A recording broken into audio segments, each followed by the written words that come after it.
ഇന്ന് എന്ത് പറ്റി രാവിലെ റെക്കോർഡിങ്ങിന് വരാഞ്ഞേ? പറഞ്ഞില്ലേ നിന്നോട് ഒരു ഹൗസ് വാമിംഗ് ഉണ്ടായിരുന്നു ഇവിടെ ഓ, ഇന്ന് എവിടെ? രാവിലെ. നല്ല ഞങ്ങളുടെ വീടിന്റെ അടുത്ത് തന്നെ ആ. ഒരു ഫ്രണ്ടാണ്. അവരുടെ മോളാണ് ആക്ച്വലി വീട് ഓ. ഉണ്ടാക്കിയിരിക്കുന്നത്. അവിടുത്തെ പഴയ അമ്മേന്റെ ഒക്കെ ഒരു ഫാമിലി ഫ്രണ്ടാണ്. ആഹാ. വലിയ വീടിടാ, ആഹാ. 3500 സ്ക്വയർ ഫീറ്റ്. പക്ഷെ കാണണ്ടതാട്ടോ, എല്ലാ ഭാഗവും അവര് ബ്യൂട്ടിഫുൾ ആക്കി വെച്ചിട്ടുണ്ട്. ഉം. നല്ല ലോൺ, ഓ. ഇഷ്ടം പോലെ കാർ പാർക്കിങ്ങിന് സ്പേസ്, നല്ല ഡ്യൂപ്ലെക്സ് ഹൗസ്, മേലെയും താഴെയും ഓപ്പൺ ടെറസ് ഒക്കെ ആയിട്ട് ഇഷ്ടം പോലെ ഒരു നല്ല വലിയ പാർട്ടി നമുക്ക് അവിടെ ഹോസ്റ്റ് ചെയ്യാം. അത്രയും കംഫർട്ടബിൾ ആയിട്ടുള്ള ഒരു ഹൗസ്. ഇതിപ്പോ നീ പറയുമ്പോ ഞാനിങ്ങനെ വിഷ്വലൈസ് ചെയ്യായിരുന്നു. എനിക്കൊരു സംശയം ഉള്ളത് എന്താന്നറിയോ, ഇത്രയും വലിയൊരു വീട് ഇപ്പം ഒരു അമ്മയുടെ മോളെന്ന് പറഞ്ഞു. മേ ബി നമ്മുടെ ഏജ് ആയിരിക്കും എന്ന് ഞാൻ നമ്മുടെ ഏജ് പ്രതീക്ഷിക്കുന്നു. ഗ്രൂപ്പേ ഉള്ളൂ.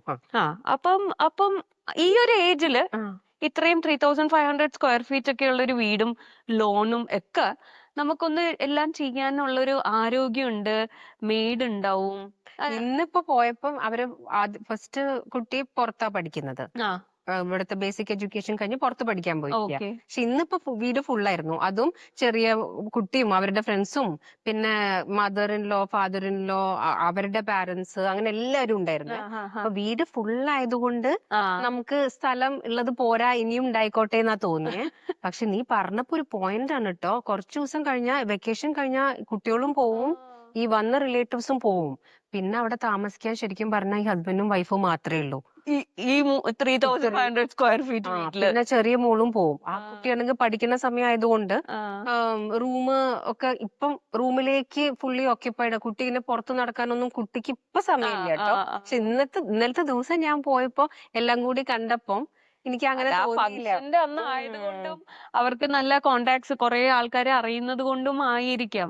പക്ഷെ നമ്മൾ ശരിക്കും നമ്മള് വിചാരിക്കേണ്ടത് ഇപ്പം മമ്മിയാണെങ്കിലും എന്റെ മമ്മിയാണെങ്കിലും ഇടയ്ക്ക് വിളിക്കുമ്പോ മമ്മി പറയും മേളിലോട്ട് കേറാൻ വയ്യ. മമ്മിയുടെ വാഷിംഗ് മെഷീൻ ഒക്കെ മേളില് ടെറസിലാ വെച്ചിരിക്കുന്നത്. അപ്പം അവിടെ കേറാൻ വേണ്ടി പറ്റുന്നില്ല. അപ്പൊ തുണി വാഷിംഗ് മെഷീനിൽ ഇടുക, പിന്നെ അതെടുത്ത് വിരിക്കുക ഒക്കെ വല്ലാത്ത ബുദ്ധിമുട്ടുള്ള കാര്യമാണ്. അത് പറ്റടെ മുട്ട് നല്ല വേദന വരുന്നുണ്ട്. ഒരു ഏജ് കഴിയുമ്പോഴേക്കും പാരന്റ്സിനൊക്കെ മുട്ടുവേദനയും പ്രശ്നങ്ങളും. പക്ഷെ അതുപോലത്തെ നല്ല മെയ്ഡ്സിനെ കിട്ടണം കേട്ടോ. ഹൗസ് ഹെൽപ്പിന് ആരെങ്കിലും ഒക്കെ കിട്ടിയ പറയാൻ പറ്റില്ല. അവരുടെ മക്കളുടെയോ അല്ലെങ്കിൽ റിലേറ്റീവ്സിന്റെയോ ഒക്കെ കല്യാണോ എന്തെങ്കിലുമൊക്കെ വരുമ്പോ ഇവര് ലീവില് പോവും. അപ്പൊ പിന്നെ നമുക്കും ഒരു ആരോഗ്യം വേണം ഇതൊക്കെ ചെയ്യാൻ വേണ്ടി. മാത്രമല്ല എല്ലാ ഭാഗത്തും എനിക്ക് തോന്നുന്നു ഓൾമോസ്റ്റ് എവറി ഡേ നമ്മളെ കൈയെത്തണം. അതെ. ഇവിടെ പെട്ടെന്ന് ആവണ്ടല്ലോ, ഒരു ദിവസം അങ്ങനെ വിട്ടുപിടിക്കാൻ പറ്റില്ല. ഇപ്പൊ പെട്ടെന്ന് എനിക്കൊരു ഓർമ്മ വന്നത്, എന്റെ അനിയത്തി ഇങ്ങനെ സംസാരിക്കുമ്പം പുള്ളിക്കാരി പറയും പുള്ളിക്കാരിയുടെ ഒരു ഡ്രീം ഹൗസ്. ഇപ്പൊ ഫ്ലാറ്റിലാണ് താമസിക്കുന്നത്. പക്ഷെ ഒരു ഡ്രീം ഹൗസ് എന്നൊക്കെ പറഞ്ഞു കഴിഞ്ഞാൽ സിംഗിൾ സ്റ്റോറി ഹൗസ്, ഒത്തിരി റൂംസ് ഒന്നും വേണ്ട. അവൾക്ക് ഒരു മോളാ ഉള്ളത്. അപ്പൊ അവര് പറയുന്നത് അവർക്കൊരു റൂം, മോൾക്കൊരു റൂം, പിന്നെ വേണമെങ്കിൽ ആലോചിച്ചാൽ മാത്രം ഒരു ഗസ്റ്റ് റൂം, ഒരു തേർഡ് റൂം, അത്രയും മതി. 1 സ്റ്റോറി ബിൽഡിംഗ് മതി. അതില് ബാൽക്കണിയും ഒക്കെ കൂടെ വെച്ച് നല്ല വൃത്തിയായിട്ട് വെക്കുന്നതാണ് അവൾക്ക് ഡ്രീമായിട്ട് അവളുടെ ഉള്ളത്. എന്റെ അനിയൻ പറഞ്ഞത് അവന് മോഡേൺ അല്ല ഇഷ്ടം, കുറച്ചും കൂടി പണ്ടത്തെ ടൈപ്പ് നടുമുറ്റമുള്ള വീട്, മേലെ പാടില്ല, ഇതുപോലെ താഴത്തെ ഒരൊറ്റ ഫ്ലോർ മതി. കൂടാതെ അവന്റെ എയിം എന്താ പറയുന്നേ അറിയോ, ഒരു വിളിക്ക് എല്ലാരും എത്തണം. അതായത് കഴിക്കാനിരിക്കുമ്പോഴും എല്ലാരും കൂടി. ഇപ്പൊ മേലെ റൂം ഉണ്ടെങ്കിൽ എന്താ അറിയോ, ഇപ്പൊ താഴെന്ന് ആൾക്കാർ കോളിംഗ് ബെല്ല് അടിക്കുക. ഞങ്ങളെ ഫാമിലിയിലൊക്കെ ചിലവര് മേലെ റൂം ഉണ്ടെങ്കിൽ കേൾക്കാത്തോണ്ട് താഴെന്ന് കോളിംഗ് ബെല്ല് അടിക്കും, എന്നിട്ട് മേലെന്ന് വരും. അപ്പൊ എന്താ അറിയോ, മേലെന്ന് താഴേക്ക് ഇറങ്ങാനും താഴേന്ന് മേലേക്ക് പോകാനുള്ള മടി കൊണ്ട് ആൾക്കാർ തമ്മിലുള്ള മീറ്റിംഗ് സമയം കുറയും. അപ്പൊ അവൻ പറഞ്ഞു എല്ലാരും താഴെ തന്നെ കാണണം, അപ്പം പിന്നെയും കണ്ടുകൊണ്ടിരിക്കാലോ. അത് സത്യമായിട്ട് ഇപ്പൊ നീ പറയുമ്പോഴും ഞാൻ നാട്ടിൽ പോകുമ്പം ഇതുപോലെ ഒരു വലിയൊരു ഡ്രോയിങ് റൂം കഴിഞ്ഞിട്ടാണ് മേളിലും റൂംസ് ഉള്ളത്. അപ്പൊ ഞങ്ങൾ അവിടെ ഇരിക്കുമ്പോ കോളിംഗ് ബെൽ അടിക്കുമ്പോ അവിടുന്ന് എന്താ ഡാഡി, എന്താ മമ്മി ഇങ്ങനെ ചോദിക്കും. അപ്പം അതാ ഭക്ഷണം എടുത്ത് വെച്ചു വാന്ന് പറയുമ്പോഴത്തേക്കിനും നമ്മൾ എന്തെങ്കിലും ചെയ്യുന്നതിന്റെ നടുവിലായിരിക്കും, അല്ലെങ്കിൽ എന്തെങ്കിലും വീഡിയോ കണ്ടോണ്ടിരിക്കുകയായിരിക്കും. നമ്മൾ പിന്നെയും നമ്മുടെ ഓൺ സ്വീറ്റ് ടൈം എടുക്കും, പിന്നെയും കോളിംഗ് ബെൽ അടിക്കും. പക്ഷെ കുറെ റിലേറ്റീവ്സും എല്ലാരും കൂടി വരുമ്പേ, പണ്ടൊക്കെ വലിയ വീടല്ലേ, കുറെ റൂം, ആ സുഖം കിട്ടുവോ ചെറിയ വീടാണെങ്കിൽ? ഇത് പറഞ്ഞപ്പോഴാണ് എന്റെ ഡാഡിയുടെ നാട് കേട്ടോ. മമ്മി സിംഗിൾ ചൈൽഡ് ആണ്. ഡാഡിയുടെ ഫാമിലിയില് അവര് 10 പേരാ. അപ്പം അതിന്റെ അകത്ത് എല്ലാവരുടെയും മക്കളും ഒക്കെ കൂടെ വരുമ്പോ നമുക്ക് ഈ 10 റൂംസ് ഒന്നും ഇല്ലല്ലോ. പണ്ടത്തെ തറവാടായിരുന്നു. അപ്പം ആ ടൈമില് ഞങ്ങൾ എന്താ ചെയ്യണമെന്ന് പറഞ്ഞു കഴിഞ്ഞാൽ പായ അങ്ങോട്ട് വിരിച്ച് ആ. ഒരു TV റൂം എന്നൊക്കെ പറഞ്ഞിട്ട് അന്നത്തെ ഡ്രോയിങ് റൂം കോൺസെപ്റ്റ് അല്ല, ഒരു TV റൂം ഉണ്ട്. അതിൽ അങ്ങോട്ട് സോഫയൊക്കെ അങ്ങോട്ട് മാറ്റി എല്ലാരും കൂടെ പാ വിരിച്ചിട്ട് പിള്ളേരെല്ലാം പോയി അവിടെ ആയിരിക്കും കിടക്കുക. അതൊരു ഭയങ്കര എൻജോയ്മെന്റ് ആയിരുന്നു. പിന്നെ ഏതെങ്കിലും ഒരു ചിറ്റപ്പന്മാരോ എന്ന് പറഞ്ഞാൽ ഡാഡിയുടെ ബ്രദേഴ്സോ ആരെങ്കിലും ഞങ്ങളുടെ കൂടെ ഉണ്ടാവും. അപ്പൊ ഇവര് കുറെ കഥ പറയും, ഞങ്ങൾ കുറെ കഥ പറയും. പറഞ്ഞ് തീരത്തും ഇല്ല. ഏതോ സമയത്ത് അങ്ങനെ അറിയാണ്ട് ഉറങ്ങിപ്പോവും. അതൊക്കെ ഒരു നല്ല സ്റ്റോറി ആയിരുന്നു കേട്ടോ. അത് ശരിയാ. അങ്ങനെ ഇപ്പം എല്ലാരും കൂടി അഡ്ജസ്റ്റ് ചെയ്തൊക്കെ ഇരിക്കുകയാണെങ്കിൽ എനിക്ക് തോന്നുന്നത് കുറെ റൂംസിന്റെ ഒന്നും സത്യം പറഞ്ഞാൽ ആവശ്യമില്ല. വല്ലപ്പോഴും അല്ലേ ഈ റിലേറ്റീവ്സ് വരുന്നുള്ളൂ അല്ലെ. അല്ലാത്ത സമയത്ത് ഹസ്ബൻഡും വൈഫും ഒറ്റയ്ക്കാ. അതെ. എങ്ങനെയായിരിക്കും അറിയില്ല. നിനക്ക് വീട് എങ്ങനെയാ ഇഷ്ടം? വീടായിട്ടാണോ ഇഷ്ടം, ഫ്ലാറ്റ് ആയിട്ടാണോ ഇഷ്ടം? എനിക്ക് വീടായിട്ട് തന്നെ ഇഷ്ടം. ഒന്ന് വെളിയിൽ ഇറങ്ങി നടക്കാനും നമ്മളുടെ ഒരു സ്പേസ് എന്ന് പറയാനൊക്കെ ഇഷ്ടമാണ്. അപ്പം വീടായിട്ട് വലിയ താല്പര്യമില്ല. അത്രയ്ക്ക് അങ്ങോട്ട് ഇഷ്ടമില്ല എന്ന് പറഞ്ഞു കഴിഞ്ഞാൽ ഞാൻ ഫ്ലാറ്റിൽ അങ്ങനെ താമസിച്ചിട്ടില്ല.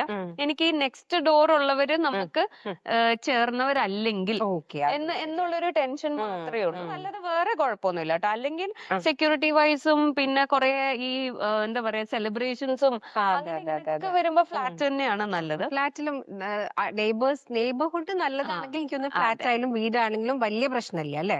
വിളിച്ചാൽ എത്താൻ ഒന്നെങ്കിൽ റിലേറ്റീവ്സ് അല്ലെങ്കിൽ നല്ല നെയ്ബേഴ്സ് അങ്ങനെ ആരെങ്കിലും ഉണ്ടെങ്കിൽ രണ്ട് സൈഡും മാച്ച് ആയി പോകും. പക്ഷെ ഈ ക്ലീനിങ്ങിന്റെ ഒരു കാര്യം മാത്രമാണ് നമ്മളൊരു ബുദ്ധിമുട്ട് കാണുന്ന. വലിയ വീടാവുമ്പോ ഇപ്പം പണ്ടത്തെ പോലെ ആള് കിട്ടാതെ വരുമ്പോഴുമാണ്. ഫ്ലാറ്റ് ആവുമ്പോ അതൊക്കെ മെയിൻറ്റെയിൻ ചെയ്യാനും കുറച്ച് എളുപ്പം. വീടിനെക്കാട്ടും അതെ. അപ്പൊ അതിനെക്കാട്ടും ഒക്കെ ഫ്ലാറ്റ് ആണ് കുറച്ചും കൂടെ നല്ലത്. നിന്റെ ഫ്ലാറ്റിന്റെ ഓപ്പോസിറ്റ് വല്ലതും ഉണ്ടോ ഫ്രീ ആയിട്ട്? ഇപ്പൊ എന്തായാലും നീ വന്നെങ്കിൽ സന്തോഷം. ഞാനും ഫ്ലാറ്റിലേക്ക്.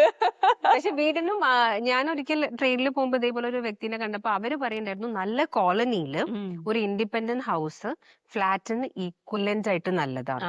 അപ്പൊ വീടിന്റെ വലുപ്പം എനിക്ക് തോന്നുന്ന ആൾക്കാർക്ക് വലിയ മാറ്റർ അല്ല. പകരം നമ്മുടെ ലൊക്കാലിറ്റി നെയ്ബർഹുഡ് ആയിരിക്കും കുറച്ചും കൂടി ഉണ്ടാവേണ്ടത്.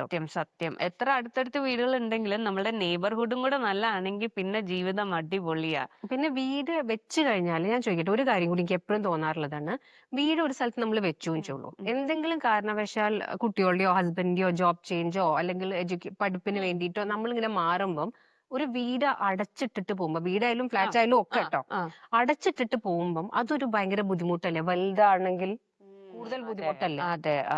ചെറുതാണെങ്കിലും ബുദ്ധിമുട്ട് കുറവൊന്നുമില്ല. പക്ഷെ എന്നാലും വന്ന ഉടനെ ചിലപ്പോ നമുക്ക് ക്ലീൻ ചെയ്യാനും ഒക്കെ പറ്റും. വലുതാവുമ്പം അത്രയും ആളെ നല്ല ഡീപ് ക്ലീനിങ് സർവീസസ് ഇപ്പൊ ഉള്ളത്. നമുക്ക് വിളിച്ച് പറയാ, ഒരാൾ ഉണ്ടാവണം നോക്കാനേ ഉള്ളൂ. അപ്പൊ നമ്മളിപ്പോ ദൂരെ ഇപ്പൊ എവിടെയെങ്കിലും പിള്ളേരുടെ കൂടെ ഒന്ന് പോവോ എന്തെങ്കിലും ആവുമ്പോ തിരിച്ചു വരുന്നതിന് മുമ്പേ നമ്മൾ ഈ കീ ആരുടെയെങ്കിലും കയ്യിൽ വിശ്വസിക്കാൻ പറ്റുന്ന ഒരാളുടെ കയ്യിൽ കൊടുത്തു കഴിഞ്ഞാൽ ഡീപ് ക്ലീനിങ് സർവീസിനെ വിളിച്ചു കഴിഞ്ഞു കഴിഞ്ഞാൽ അവര് നമ്മളുടെ ആ ഒരു ഫ്രണ്ട്, എനിക്കറിയില്ല, എന്റെ ഒരു ഫ്രണ്ടാ ഇതുപോലെ ഡീപ് ക്ലീനിങ്ങിനെ വിളിച്ചിട്ട് ഭയങ്കര നന്നായിട്ട് ക്ലീൻ ചെയ്തു. എക്സ്പെൻസീവ് ആണോ? കുറച്ച് എക്സ്പെൻസീവ് ആണ്. അത് സ്ക്വയർ ഫീറ്റ് അനുസരിച്ചാണ് അതിന്റെ ചാർജസ് വരുന്നത്. പിന്നെ ടയർ 1 ടയർ 2 സിറ്റീസിൽ അങ്ങനെ ഡിഫറൻസ് ഉണ്ട്, റേറ്റിന് ഡിഫറൻസ് ഉണ്ട്. അപ്പം ഇപ്പൊ ഈയിടെ എന്റെ കസിൻ ട്രിവാൻഡ്രത്ത് വിളിച്ചിട്ടുണ്ടായിരുന്നു. അവര് ചെയ്തു തരും. വൺ ഡേ കൊണ്ടാണെങ്കിലും ചെയ്തു തരും. അവര് കൂടുതൽ ആൾക്കാരെ കൊണ്ടുവരും. അപ്പൊ കോസ്റ്റ് കൂടുതലാണ്. പക്ഷെ നമുക്കൊരു വൺ ഡേ സ്പെയർ ചെയ്യാനുള്ളൂ എന്ന് പറഞ്ഞു കഴിഞ്ഞാൽ അവർ അത്രയും ആൾക്കാരെ, നല്ല സർവീസസ് ആണെങ്കിൽ അവർ അത്രയും ആൾക്കാരെ കൊണ്ടുവന്ന് വൺ ഡേക്കുള്ളിലൊക്കെ തീർത്ത് തരും. അപ്പൊ ബുദ്ധിമുട്ടില്ല. അപ്പൊ വലിയ വീട് ഡ്രീം ചെയ്താലും നമുക്ക് ആൾക്കാർ എല്ലാ ദിവസവും നമുക്ക് പറ്റില്ലല്ലോ. നമ്മൾക്കിപ്പോ മെയ്ഡ് ഇല്ല എന്ന് വെച്ചാൽ ഡെയിലി ഡീപ് ക്ലീനിങ് വിളിക്കാൻ പറ്റില്ല. അതൊരു വലിയ ബുദ്ധിമുട്ട് തന്നെയാണ്. കാര്യങ്ങൾ ചെയ്യേണ്ട പോലെ തന്നെ ചെയ്യണം. അപ്പൊ വലിയ വീടായാലും കുഴപ്പമില്ല, ചെറിയ വീടായാലും കുഴപ്പമില്ല, ഫ്ലാറ്റ് ആയാലും കുഴപ്പമില്ല, ഇൻഡിവിജ്വൽ വില്ല ആയാലും കുഴപ്പമില്ല. നമുക്ക് എന്താല്ലേ, വീട് പറഞ്ഞാൽ നമുക്ക് സന്തോഷമായി താമസിക്കാനുള്ള ഒരു സ്ഥലം മാത്രമാണ് അല്ലെ. അതും നമ്മുടെ ഒരു ബ്ലെസ്സിങ് തന്നെയാണ്. So don't forget to count your blessing. Thanks for watching Echoes by Heart with Ren and Go.